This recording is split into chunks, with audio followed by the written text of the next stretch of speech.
Këto polemika ishin gjithnjësi pararendse që Allahu xhalla xhelaluhu eventualisht t'i shpëtoi popujt dhe ata të gjejnë rrugën e drejtë e jo e kundërta, pra të ndodh që ata të humbin dhe të devijojnë tërësisht. Megjithatë pranoj kush pranoj,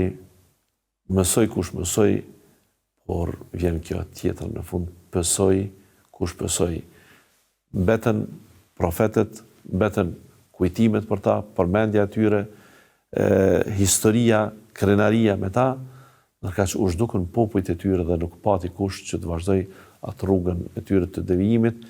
për të pasuar ata, pra të devijuar, do të ketë gjithmonë popuj të ndryshëm, njerëz e individ, në mënyrë kolektive, mirë po që ata ta vazhdojnë rrugën e një profeti, e një popull të caktuar, nuk u marr askush me ta, të gjithë u zhduken dhe i takojnë historisë së zhdukur të njerëzimit, derisa profetet dhe pasuesit e tyre janë prej historisë së